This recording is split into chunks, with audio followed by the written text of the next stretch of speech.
warahmatullahi wabarakatuh. Perkenalkan, nama saya Anissa Tata Hastina, NIM 2001010141, Prodi Manajemen.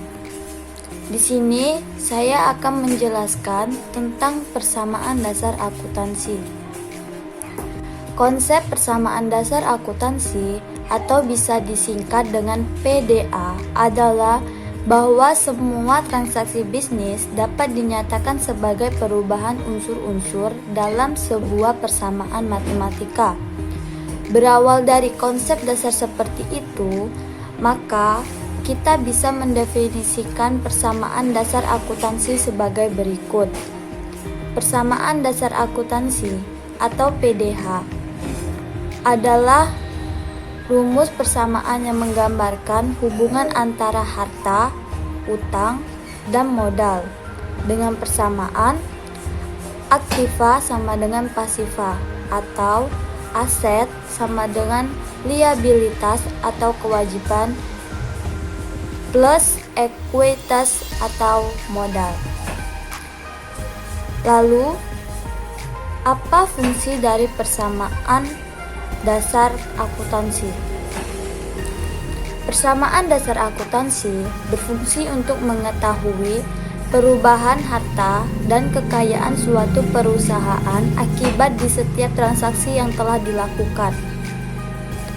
Selain itu, persamaan dasar akuntansi berfungsi untuk mengetahui berapa yang telah terpakai dan dibelanjakan dalam satu tahun atau periode akuntansi.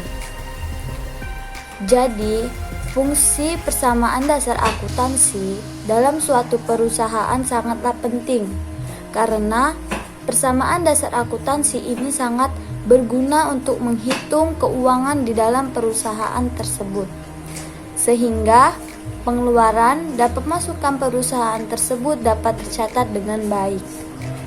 Unsur-unsur dalam persamaan dasar akuntansi. Pasti masih banyak orang yang bingung dengan kata-kata di dalam persamaan dasar akuntansi seperti aset, liabilitas, dan lain-lain. Hal itu adalah unsur-unsur dari PDA. Untuk mengetahui lebih lanjut, maka akan dibahas secara lengkap di bawah ini. Yang pertama, kita akan membahas aset. Aset adalah kekayaan atau sumber daya yang dimiliki oleh perusahaan yang diperoleh dari akibat peristiwa masa lalu. Dan manfaat ekonomi dari sumber tersebut akan digunakan untuk masa depan perusahaan nantinya. Aset perusahaan terdiri atas kas seperti uang tunai atau cek kontan dan piutang, seperti tagihan para karyawannya saat meminjam uang ke perusahaan di tempat mereka bekerja. Selain itu, bangunan, tanah, kendaraan, peralatan, dan perlengkapan kantor juga merupakan bagian dari aset perusahaan. Aset perusahaan ini dapat mengalami penyusutan nilai seiring dengan berjalannya waktu. Penyusutan ini dapat terjadi dalam jangka waktu yang relatif pendek maupun panjang. Yang kedua, liabilitas atau kewajiban. Liabilitas adalah tanggung jawab perusahaan yang timbul akibat dari peristiwa masa lalu. Yang dimaksud tanggung jawab di sini ialah utang perusahaan tersebut. Biayanya perusahaan berhutang untuk membangun atau menjalankan bisnis mereka. Setelah mereka tersebut sudah mulai menghasilkan keuntungan, perusahaan-perusahaan tersebut akan menyisihkan sebagian keuntungannya untuk membayar utang. 3. Ekuitas atau modal. Ekuitas atau modal merupakan sisa kepentingan dalam aset suatu perusahaan setelah dikurangi dari membayar kewajiban. Modal ini biasanya akan digunakan kembali untuk menjalankan kegiatan operasional di dalam perusahaan tersebut. Yang keempat, Pendapatan atau revenue. Pendapatan merupakan aset atau kekayaan yang telah mengalir masuk ke perusahaan tersebut. Perusahaan biasanya mendapatkan pendapatan dari hasil produksi, seperti hasil dari pembuatan barang-barang atau jasa, dan bisa juga dari aktivitas-aktivitas kegiatan utama lainnya dari perusahaan tersebut. Semakin besar pendapatan yang didapatkan, maka akan semakin kecil kewajiban atau utang perusahaan tersebut. Karena pastinya penghasilan yang didapatkan akan semakin besar dan dapat digunakan untuk membayar kewajiban atau utang-utang perusahaan tersebut. Dengan begitu, perusahaan-perusahaan akan semakin berkembang ke depannya. Kelima, beban. Beban adalah pengeluaran atau penggunaan lain atas aset yang digunakan oleh perusahaan, sehingga ahli tersebut menyebabkan terjadinya peningkatan kewajiban atau utang. Beban ini berasal dari aktivitas-aktivitas perusahaan yang dilakukan secara terus-menerus. Yang keenam, prive. Prive adalah pemilik mengambil kas atau aset perusahaan yang digunakan untuk urusan pribadinya. Biasanya pemilik atau akan menggunakan aset perusahaan ini untuk membayar sekolah anak atau bisa juga untuk membayar biaya rumah sakit keluarganya. Intinya, pemilik memakai kas perusahaan untuk kepentingan-kepentingan pribadinya. Tetapi, pemilik juga harus tetap mencatat pengeluaran yang satu ini, karena jika tidak maka akan kesalahan perhitungan yang dapat menyebabkan kekacauan di perusahaan nantinya. Pencatatan persamaan dasar akuntansi.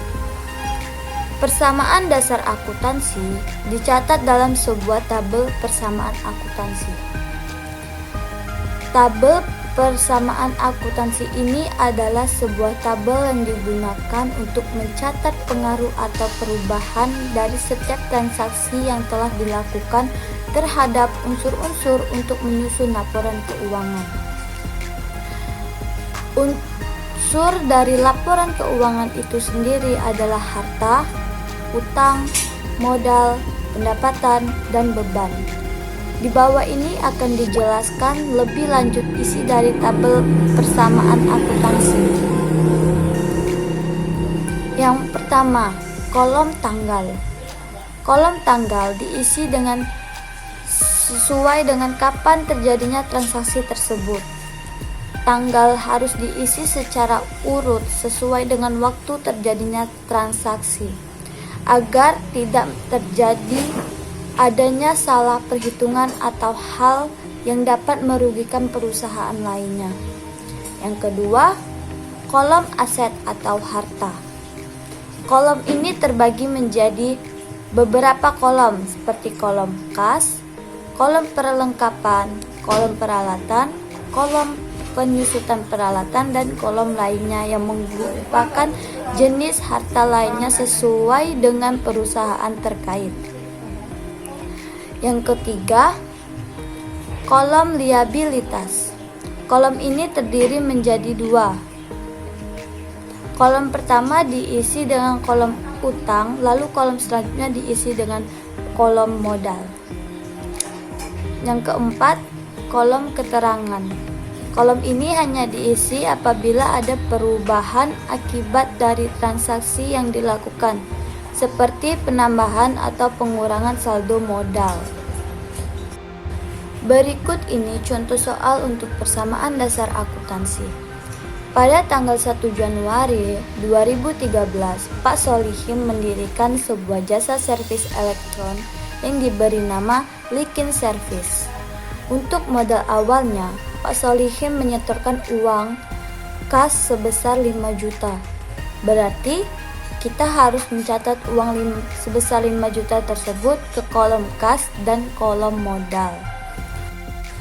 Lalu, Pada tanggal 15 Januari 2013, Pak Solihin membeli peralatan elektron untuk keperluan usahanya seharga Rp300.000, dibayar per kas Rp200.000, sedangkan sisanya dibayar satu akad yang akan datang.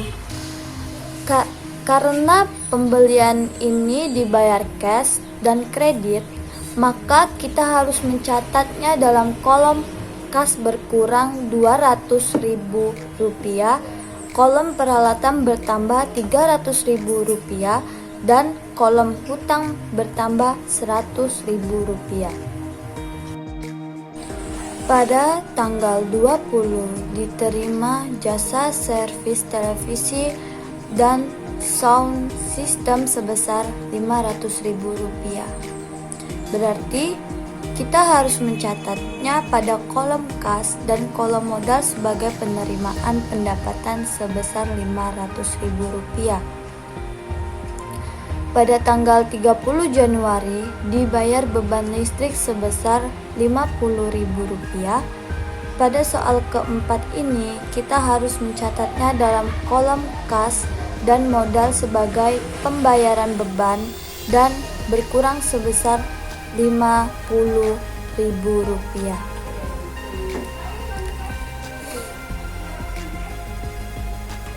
Dan dari perhitungan tersebut, maka dapat jumlah aktiva sama dengan pasiva sebesar Rp5.550.000. Baiklah, itulah yang dapat saya sampaikan. Maaf jika ada salah kata atau suatu kesalahan. Saya ucapkan terima kasih dan wassalamualaikum warahmatullahi wabarakatuh.